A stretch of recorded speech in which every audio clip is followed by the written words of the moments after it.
Salut tout le monde, c'est Tuto Informatique et aujourd'hui on se retrouve pour une petite vidéo sur le HTML. Donc le HTML, qu'est-ce que c'est? C'est tout simplement ce qui sert à coder les sites web. Les sites web, vous en visitez tous les jours, par exemple quand vous allez sur YouTube, sur Facebook, sur Twitter ou autre, et ben vous rencontrez du HTML. Sauf que votre navigateur, c'est-à-dire Google Chrome ou des logiciels semblables, tels que Opera, Mozilla Firefox, Internet Explorer, se charge de traduire les langages codés, qui sont le HTML, en traduction visuelle. Donc aujourd'hui on va voir comment créer son petit site web. Je vous préviens tout de suite, ça ne sera pas grandiose. Donc cette vidéo est le début d'une série que je vais faire sur le langage HTML. Donc nous découvrirons de nouvelles balises. Et oui, parce que le langage HTML est un langage de balises. Donc moi, ce que je vous conseille pour écrire du code HTML, parce que oui, il faut écrire son code HTML quelque part. Moi je vous conseille, si vous êtes sur Mac, je vous conseille Text Wrangler. C'est avec lui que je ferai toutes mes vidéos. Donc il est assez sympa, c'est un éditeur de texte assez sympa, fonctionnel, simple d'utilisation. Mais si vous êtes sur PC, vous pouvez prendre des éditeurs de texte, je veux dire spéciaux pour les codes en HTML par exemple. Mais vous pouvez vous contenter de Notepad qui fait très bien l'affaire. J'ai d'ailleurs utilisé Notepad quand je faisais du code HTML sur des PC. Et je peux vous assurer que ça marchait à merveille. Donc, on va commencer. Donc, un code HTML, ça se compose en deux parties principalement. Il y a une partie qui est pour l'ordinateur et une autre partie qui est pour l'utilisateur. Ce que le visiteur de votre site verra une fois traduit. Donc, il y a deux sortes de balises qui existent. Il y a les balises paires. Hop. Vous pouvez remarquer que elles sont entre des chevrons, des symboles supérieurs A et inférieurs A. Et la deuxième a un slash après le chevron d'ouverture. C'est ce qu'on appelle les balises paires. Voilà. Il y a également les balises qu'on dit orphelines. C'est balise, espace, slash, et on ferme avec un chevron. Donc ce sont des balises qu'on dit orphelines, pardon. Tout simplement parce qu'elles sont toutes seules. C'est le cas des images. On n'a pas besoin d'englober, par exemple, une portion de texte. Donc ça, c'est pour les deux balises qui existent. Donc on va commencer à écrire un code HTML.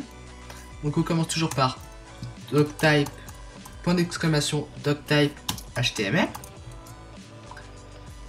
Tac, tac, tac. Ensuite, HTML, entre balises HTML. On va à la ligne, on ferme notre balise HTML. Moi, je vous conseille toujours de fermer directement vos balises, comme ça, ça évite les oublis de fermeture qui peuvent causer des problèmes dans vos codes.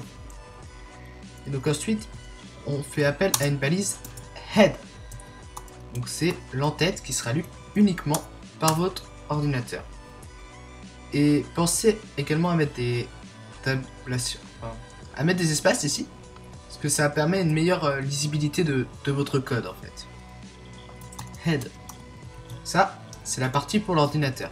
Excusez-moi, j'ai oublié le slash qui fermait. On fait aussi la partie pour l'utilisateur, qui sera traduite en traduction visuelle par le navigateur. Et elle s'appelle body. On ferme. Slash body. Et voilà. Donc déjà là, on a la structure principale. Je sais, si vous l'ouvrez, ça ne fera absolument rien. Je vous préviens tout de suite. Donc, on va enregistrer ça déjà. On enregistre. On lui donne un nom. Par exemple, site web. Point. Et on rajoute HTML à la fin. qui dira que notre code est bien du HTML. Essayez de remplacer les espaces par des underscores. C'est ces petits traits là comme du souligné. Tout simplement parce que ça permet d'éviter des petits problèmes que nous verrons plus tard dans une prochaine vidéo par rapport aux liens notamment. Donc on enregistre. Voilà. On voit que si on l'ouvre, voilà. En l'occurrence, on ne voit rien. Et c'est tout à fait normal parce qu'il n'y a rien. On va commencer à remplir la partie pour l'ordinateur. Donc on va écrire déjà l'encodage. C'est tout ce qui est accent et tout ça qui sera dans votre page. Pour ça on écrit meta char7 égale entre guillemets UTF-8. Et on ferme la balise. C'est une balise orpheline.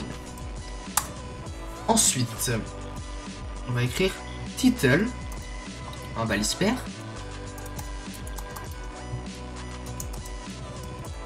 Voilà.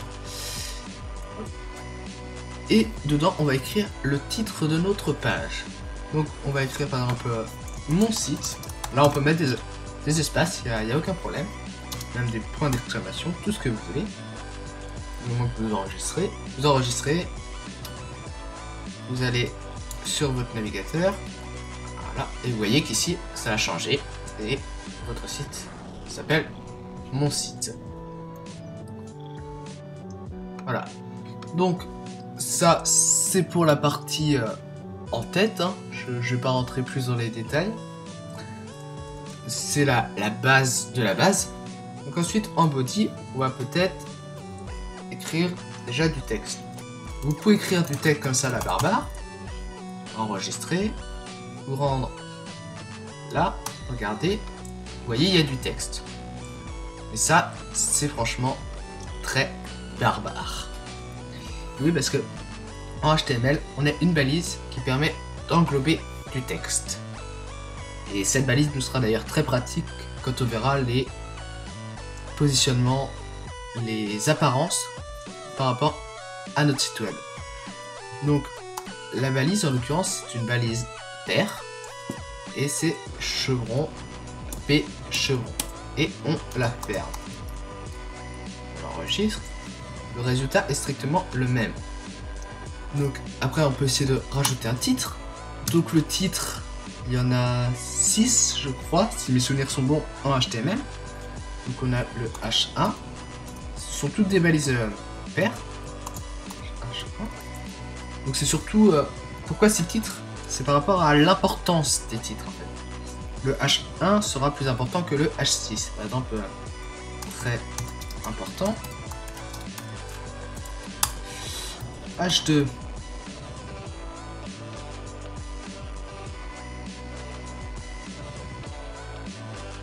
Voilà, on peut enregistrer et on voit les différents textes. Différents titres, pardon. Vous voyez que le très important est beaucoup plus massif, qui fait beaucoup plus d'impact, qui fait vraiment beaucoup plus important. Tandis que vous voyez que le H6 fait vraiment pas important du tout. Donc ça c'est pour les titres.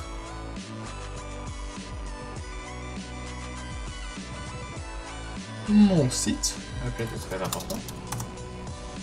Ici, point d'exclamation et bienvenue sur mon site. Et voilà. Donc là, pour l'instant, on a un code source qui est bien structuré. Donc la vidéo va s'arrêter ici. Mais ne vous inquiétez pas, il y aura des suites.